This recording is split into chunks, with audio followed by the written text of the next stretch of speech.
Ladies and gents, girls and boys, Danny Stewart here for BassJapanDirect.com with a quick Bass Hunter sound check on this Aria Pro 2 Bogle signature from 2000. So this is, I'm not sure, but I think, judging by the price, what these used to be brand new was about 180,000 yen. Back in the day, maybe even 200,000 yen with once taxes included, something like that. That kind of price range. I believe they're made in Japan, although I could be wrong. The hardware is all high-end Japanese hardware by Goto. You've got a 201B bridge, and you've got 707 tuners there from Goto, and it's. It might be that the neck is made, neck and body is made in Korea. I'm not sure what they did with this model. I know that some of the more expensive, there were even more expensive Ventura models that were like Moss-Rite copies, and those were definitely completely made in Japan, and they were like over 300,000 Japanese yen. So I'm not entirely sure about this, but either way, it's got a very well cut nut. It's got nice quality. The fretwork is good, but yeah, I think this is Korean made, because Japanese fretwork, I know they round the very tips of the frets, so this doesn't look like that. I think this is probably Korean made, but either way, it's good, and it's a nice lightweight bass with a two-piece alder body. Of course, it's the Venture's signature, so of course I'm going to have to play Wipeout.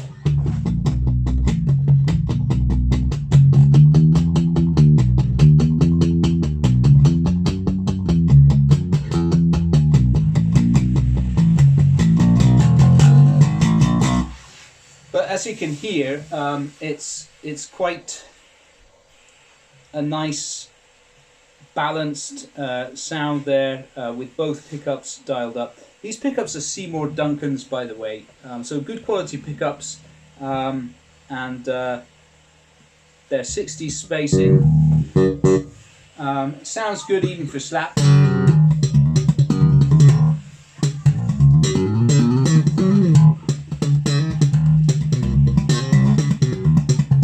Sorry about the Hoover going on in the background. That's a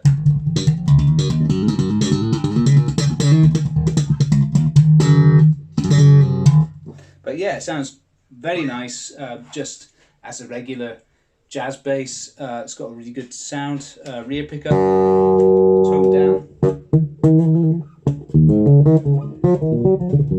nice and mouthy.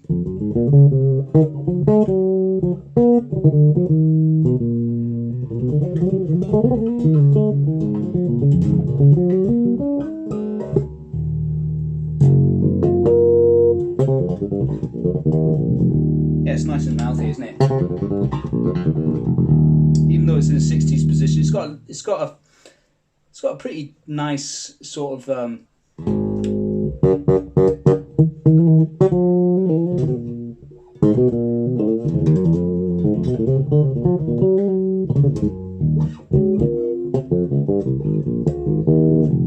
yeah, it's definitely got some presence, some quack to it. You know, I've heard other 60s basses which have less quack than this. I think that's nice, having the older body. Makes it quite mid-centric tonally, and pickups as well obviously contribute to that. So yeah, I mean, it's a good bass, and I would recommend. Let's go on the front pickup.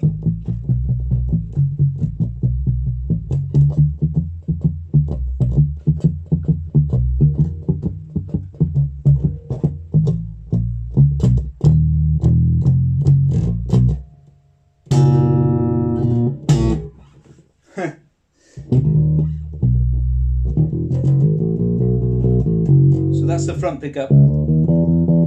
Yeah, this bass is generally quite mouthy sounding, even on the front pickup there. And I think that's the tone woods there. It's kind of nice. I quite like that. Let's take the tone up.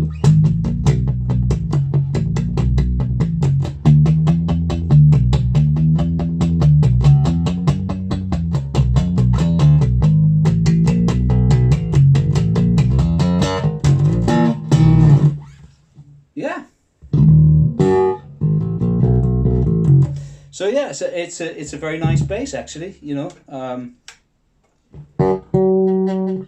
sounds good.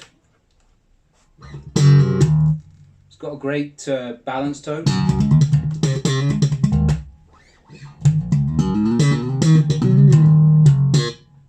Yeah, and it plays really, really well. Sets up very nice.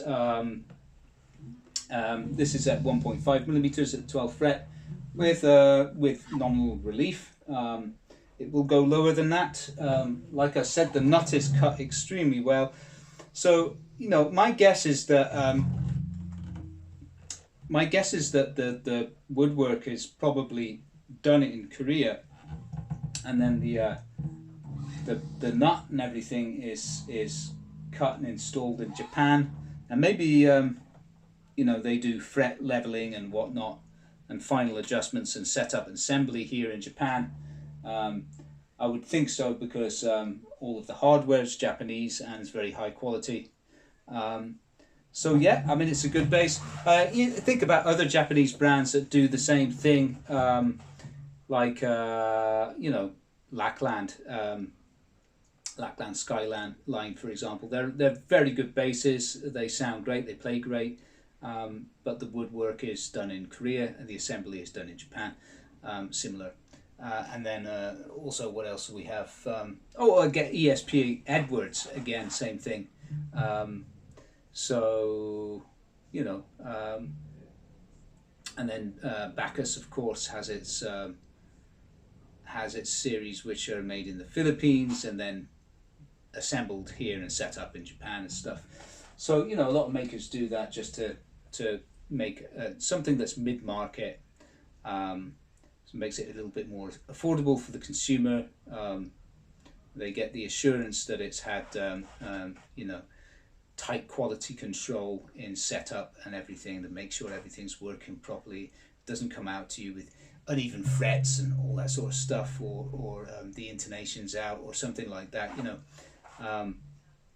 So yeah, that's what I'm going to hazard. Don't quote me on that. I could be completely wrong. This could be entirely made in Japan, but that's my guess. I couldn't find any information about this particular model online that said that it was made in Japan or made in Korea or anything like that. So I'm not entirely sure. Even the listing that I bought it from didn't mention anything about that. But you know, my feeling is that if it was completely Aria custom shop made, it would just say Aria, but instead it says designed by Aria.